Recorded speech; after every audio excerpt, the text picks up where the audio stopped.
Museum. Here in the grim stone structure on the Thames, which houses Scotland Yard, is a warehouse of homicide, where everyday objects, a picture frame, a coat hanger, a file folder, a baby buggy, all are touched by murder.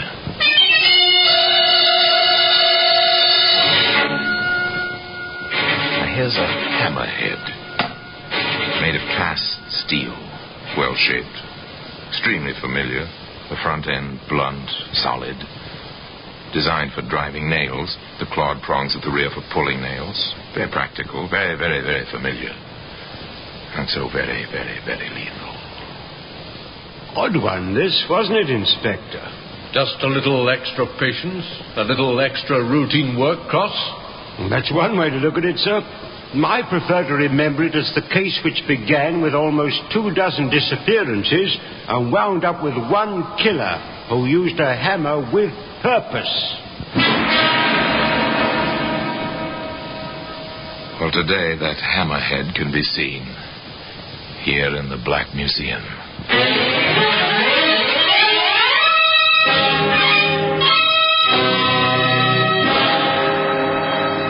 From the annals of the Criminal Investigation Department of the London Police, we bring you the dramatic stories of the crimes recorded by the objects in Scotland Yard's Gallery of Death, the Black Museum.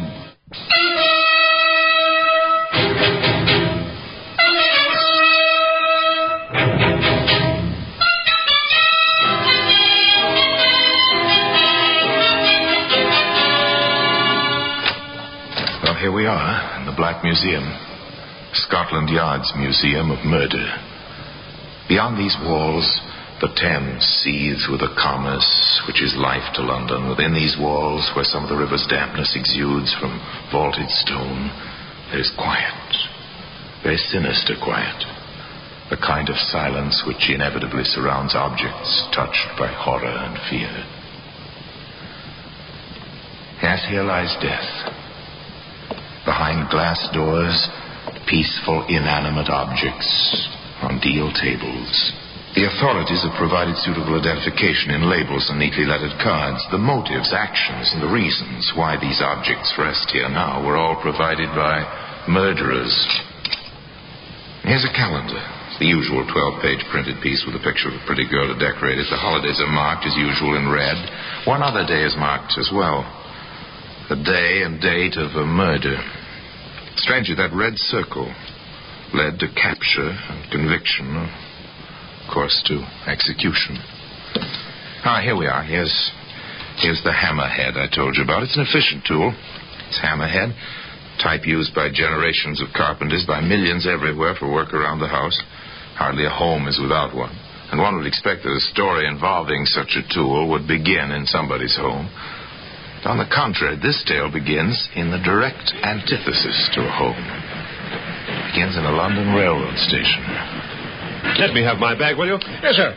Your check, please. Right you are. Thanks, sir. Here it is, sir. Hey, that's not my bag. Mine's a Gladstone. I'm sorry, sir. Just let me see the checks. Oh. What's wrong? Are you sick? No, sir. Just my hand. You cut yourself? That's blood. Yes, I know. But it's not a cut, sir. It's from the bag. Well, open it, man. Don't stand there. Yes, sir. It doesn't seem like much of a lock on it, sir. Oh. What does one do now, sir? When you find part of a body in a valise, you call the police, of course. What else? Yes, please wait here, sir. I'll call them. Yes, call the police. Start the wheels moving, the wheels of police routine, which grind slowly but inevitably toward discovery. In this particular situation, the call led eventually to the office of Inspector Church at the yard. Information, Cross. The contents of that valise at Charing Cross belong to a torso found in Brighton. Another one in Brighton, sir? Number 23. 23 girls missing. Just unreported. Photos available, sir? In most cases. Here's the assembled composite of the latest. Pretty little thing to wind up so widely separated as London and Brighton. Here's the setup for now. I'm assigning a man individually to each case. Identify any found bodies, trace the known missing. I'm taking Daisy Baker myself. You'll take over here, and all the information will channel through you. Very well, sir. Why the Baker girl for yourself, sir? Oh, she is, or was, the common-law wife of Jamie Marsden. That one. Remember him? Oh, picked him up in his first conviction myself. Rather a long record, hasn't he, sir? All petty crimes, short sentences. In any case, the Baker woman's been reported missing by her sister. It might be worth a trip to see the sister. Name is Crandall, Ruth Crandall. Before I drop in Marsden, I think I'll visit the lady. A routine call to inquire the reasons for a woman's worry about her missing sister. Inspector Church found Ruth Crandall at home. So, when I planned to go down to stay with Daisy, well, to see her anyway, and the wire came, well, you see how it is, Inspector. May I see the wire, Mrs. Crandall? Yes, I have it just here, in the desk. Yes, here it is. I see. Going abroad. Good job. Sail Sunday. Will write. It doesn't tell us very much, does it? Well, I tried to call. Her husband, well, he wasn't very cooperative. He said she'd upped and packed her things and told him she was bound for Paris for a dancing job. Oh, Miss Baker is a dancer? That's how it was she was living in Brighton. She was in some show down there. And you feel something is wrong? Definitely. I don't know exactly why, but... Well, you see, the wire doesn't even say love. And that makes it seem strange, too, doesn't it, Inspector? Perhaps, Mrs. Crandall. And you've no other information, nothing you can put your finger on? No. Except, of course, that I hadn't heard from Daisy since the wire came.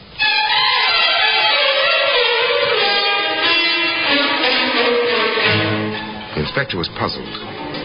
None of it felt right. None of it conformed at all to the usual pattern.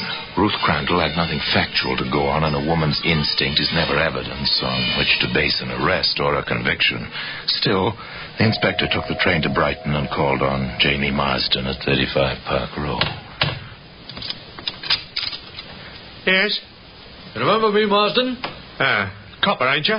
Yes, Chief Inspector Church, CID. Well, come in, Inspector. I don't suppose this is a social visit. No, I'm a bit busy for that sort of thing. Oh, well, sit down anyway, Inspector. Just a few questions. Well, go ahead. I hear you married since we last met. Yes, I did. Nice girl. She home? Well, no, as a matter of fact, she's gone off to Paris. Her job as a dancer over there. So her sister told me. Yeah, well, she wired her sister. Nothing much my sister-in-law would want to see me about, so, there wasn't much sense in her coming all the way down to Brighton when Daisy wasn't here. I assume you have your wife's address. No, Inspector. Oh? We had a bit of a dust-up before Daisy left. She, flounced out of here, all kind of mad, as you might say. Mrs. Crandall know this? No. Mrs. Crandall don't take to the likes of me, so I saw no reason to tell anything she didn't have to know. If Daisy wants to reach her, she knows where. Well, that's it, I suppose. You'll be here if I want to see you again, Marsden? I'm moving. 3 rooms is a bit large for me, seeing as I was on my own these days. The new place is at Maitland Street, number 26. It's a good bit cheaper, more suited to my means. A check of the habitual haunts and acquaintances of Daisy Baker drew another blank. Some had heard she'd gone off to Paris, no one knew where. Meanwhile, the reports on other missing girls were equally discouraging. That's the lot, eh, Cross? That's the lot, sir. And another missing one reported makes an even 2 dozen, sir. Have they tried the picture of the girl we found in Charing Cross on this new report? Not the same girl, sir. Too bad. No luck with Marsden, I presume? No luck at all. Edgy sort of fellow, that one. Yes, he ought to be. He's much too familiar with us, and he knows it. Well, there's no help for it. It'll have to be a house-to-house search. The usual district, Inspector? All of Brighton. Rather a large order, Inspector. Finding 14 missing girls and identifying 6 of 10 bodies is quite an order, Cross. There's no help for it. It'll have to be done. Chances are we'll have to lend Brighton... The hard, dull slogging of police routine. Divide a city into sections. Assign groups of detectives in pairs to each section, then walk from house to house, from cellar to attic, pausing for the questions. Try to locate someone who has seen something, who may know one of the missing persons by sight. Try. Keep trying. Well, there was nothing there. It's jobs like this, Inspector, that make me wonder why I wanted to be a policeman. It's jobs like this, Shaw, that make good policemen out of ambitious young men. Well, next address. 26 Maitland.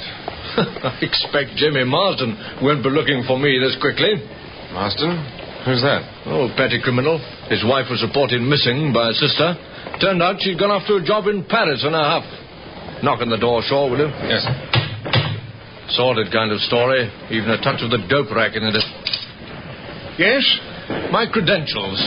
CID. Also a search warrant. Well, your men certainly didn't waste any time. Please come in. Waste any time? I called the police about 5 minutes ago. They said they'd send someone over. You the landlord? I am, Inspector. Well, we're here on a matter of our own. However, what's the trouble? Notice anything, sir? I do. How about you, Shaw? Yes, sir, I do. It's from this room. The tenant is out just now. Left his door locked. Name of Marsden. Well, is that so? Just as well we have the search warrant. Try your shoulder on that door, Shaw. Yes, sir.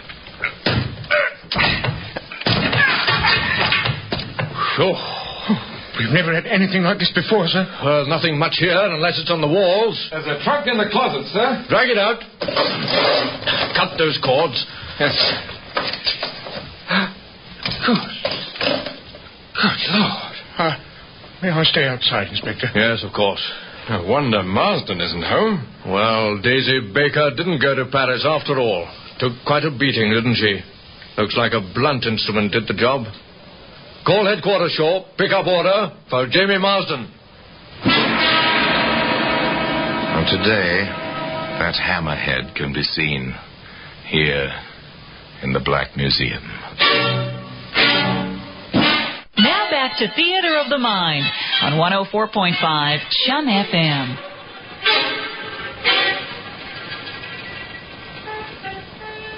The wires were alive with a search for Jamie Marsden. Somewhere in England, the little petty thief was hiding. And sometime he would be found. According to Chief Inspector Church, the man almost undoubtedly killed Daisy Baker. And there's no question that he had her body in that trunk, moving it with him. an inquiry into the whereabouts of missing girls had blossomed into a full hunt for a murderer. The premises at 26 Maitland Street, Brighton, were given a thorough going over. Detective Shaw reported... Nothing, sir. Not a trace of anything except that trunk and the body. To which Inspector Church replied... Very well. Now give the same treatment to 35 Park Row. There, the young detective reported... In the backyard, sir, in a pile of junk, we found a hammerhead. It's been given to pathology, Inspector. There are stains on it. They might be blood, sir. And, as Inspector Church said to his deputy, Inspector Cross, some 48 hours later... Pathology report, Cross. That hammerhead did the job. The stains of blood and the type conform. Good enough, sir. Not quite. Good enough. The handle is gone. There's no proof who used the hammer. And pathology also reports that the autopsy shows enough morphine in the Baker woman's body to establish unconsciousness before death, if not death itself. Any record of dope handling in Marston dossier, sir? Nope. We haven't been able to tie him into that yet. Well, we'll see after we find the gentleman in question. Meanwhile, have them get me Brighton on the wire. I have a routine job for Detective Shaw. Too many loose ends in this one. The call was made to Detective Shaw in Brighton. Armed with a postcard, a file number, and a hand-lettered menu, Detective Shaw invaded a certain telegraph office in Brighton. Yes, sir. Always glad to cooperate with the police, sir. Can you find me the original of this wire? I think so, sir. Just a moment, please. This is it, I assume, sir. It has the same file number. Yes, that's it. Going abroad, good job. Thank you very much. Now, if you'll just let me compare the writing on the blank with these samples I have with me. Detective Shaw noted his comparisons and went to the telephone. A few moments later, he put a call through to Inspector Church at the yard. Go ahead, Shaw. What have you got? They had the original, sir. I compared it with the postcard with the Baker woman's writing on it. I'm no expert, sir, but it's obvious the two writings are absolutely different. That's that, then. I had a specimen of Marsden's writing, too, sir. Where did you get that? From a restaurant where the man worked for a while as a waiter. The menus there are handwritten. It was part of his job to write them out. Good man. There's no question about it, sir. Marsden wrote that wire and signed the Baker woman's name to it.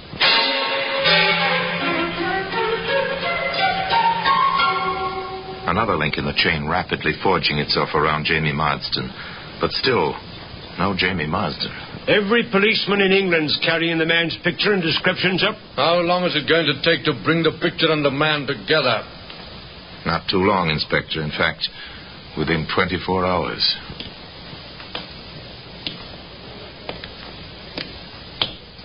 Here, you. Just a minute. You want me, Constable? Stand over there, in the street light. There you are. No weapons. Now, why should I be carrying a weapon, Constable? I'm just an ordinary citizen. Let's have a close look at you. Yes, I'm sure of it. You'll have to come along to the station house. You're being taken in charge. What for? You're Jamie Marsden, unless I miss my guess by a mile. Don't you know there's an all stations broadcast out for you? You're the most wanted man in England this minute. That was in Manchester. Very shortly thereafter, Jamie Marsden faced Inspector Church and Deputy Inspector Cross in their office at the yard. All right, Marsden, let's hear it. All of it. I didn't kill her, Inspector. I didn't kill her. But you knew she was dead. Well, if you mean, did I put her in the trunk? I did. But you didn't kill her. No, sir. You've got to believe that. Apparently you seem to understand that it's somewhat difficult to believe. Well, that was the whole thing from the beginning. All right. Let's go back to the beginning. Well, me and Daisy got together down in Brighton about a year ago. How? Oh, she was dancing in a coot show and I was barking a booth a little way up the sidewalk. Well, sort of got into the habit of meeting her after closing time. Then, well, we reckoned that two can live as cheaply as one, so, well, we put in together and started housekeeping. Were you pushing any of the stuff her way? I didn't know she was on the stuff. No, not for months. Inspector, you've got to believe it. Yes, it seems that a lot of things we've got to believe. You heard, Cross, Marsden. I'm, shall I say, skeptical, too. Keep talking. I'm honest with you, sir, I am. Keep talking. Well, Daisy's sister came to visit. We didn't get along. If I'd have killed anyone, it'd have been that sister. What she came for, except to be nasty and snoop, I don't know. Back to the story, Marsden. Yeah, all right, sir. Well, like I was saying, we got together and everything was fine. We had a couple of fights, but, nothing much. Then Daisy said as how her sister was coming down again. I got real mad. I slammed the door. You didn't slam Daisy. I may have cuffed her a bit, sir. Nothing serious. Anyways, I went out, and I stayed out for a couple of hours. I come back, and the place was awful quiet, and I thought, well, maybe Daisy had gone out or taken a shot or two or something. I walked into the bedroom. That was at 35, where we had the 3 rooms. You walked into the bedroom and let her have it, right, Marsden? No, sir, wrong. She'd had it. Oh, it was awful, Inspector. She was real bashed up, she was. Why didn't you call the police? Me? With my record? Who'd have believed I didn't do it? You don't believe me now. I never killed nobody, just been put away for small things, but I got a record. Nobody had listened, I reckon, so I got real scared. I did the first thing that entered my head. Which was, Marsden? I got an old trunk and I stuffed her in it, and then I took the sheets and all down to the cellar and I stuffed them in the furnace. Well, the rest you know, Inspector, and that's the truth, so help me. What did you do with the hammer, Marsden? Hammer? Oh, what hammer, Inspector? The one you bashed her with, Marsden, the hammer that killed her. I don't know about no hammer.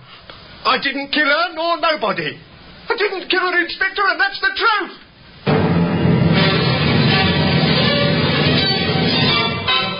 They worked on Jamie Marsden for 3 days. They tried every trick, every question they could think of, but no one could shake his denial. Jamie Marsden insisted he had not killed Daisy Baker, and that was that. Weary and exhausted, Chief Inspector Church faced his deputy. You know, Cross, I am almost beginning to believe Marsden myself. If he did kill her, it's completely out of the pattern. His kind of criminal almost never kills. I know, but somebody killed her. Even granting Marsden's story, somebody killed her. Well, then, where do we go from here, sir? Where would you doubt there were or had been other men in this woman's life? Have you any doubt about it, sir? Do you suppose the sister would have any ideas? Well, it's a place to start in any case. Check. Then let's get on with it, Cross, and ask the Brighton police to work in that angle. The sister, Ruth Crandall, place to start on a new angle at any rate. The 2 CID men paid their second visit to Mrs. Crandall. I suppose, Inspector, you've come to ask me to testify at Marsden's trial. Nasty little man. As a matter of fact, we haven't. We don't have enough evidence yet to send Marsden to trial. We're booked on suspicion, that's all. Not enough evidence? Oh, it hardly seems possible. The papers were full of it. The newspapers aren't the police, ma'am. Of course not, Mr. Cross. But after all, he did keep my sister's body with him. He did run away. I know, Mrs. Crandall, but there's been no weapon that relates to Marsden. No weapon? The hammer's head? Well, after all, that's a weapon. Did you say a Mrs. hammer man? Crandall, we came here to ask you about another man in your sister's life. Have you any ideas? I know this much, Inspector, that my sister was no better than her reputation. Heaven knows I tried. All my life I tried. When my husband died, I offered her a home even. No, she persisted in the disgraceful kind of life she was leading. She even boasted to me once that she liked it. As to knowing the kind of men she went around with, really, Inspector, you've seen how I live. How would I know anything about things like that? I see. Well, Mrs. Crandall, if you think of anything which may be of help, we'll appreciate your letting us know. 2 men with a purpose left the neat suburban residence of Daisy Baker's sister. Shortly after their return to Scotland Yard, the teletypes, the telephones were all busy. Reports were swift in coming in. Here's word from the hardware store, sir. A hammer was bought. The janitor at 35 Park Road did see someone that day.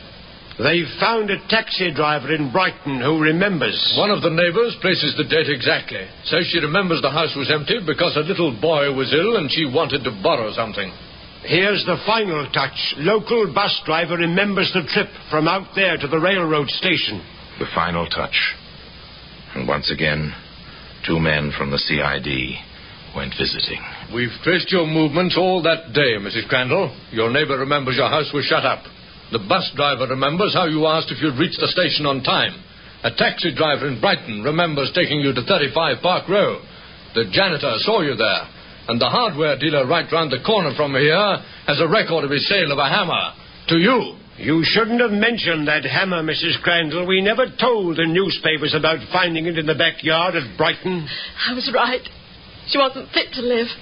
Everyone pitied me on account of my sister. They looked down on me. I never felt better in my life than when I hit her, and then broke the handle off the hammer and burned it in that furnace at that awful house. If only I'd been a little more careful. Then you'd have to have tried that Marsden fellow. You'd have to have hung him. Perhaps. Now then, Mrs. Crandall, are you ready to come quietly? And today, that hammerhead can be seen here in the Black Museum.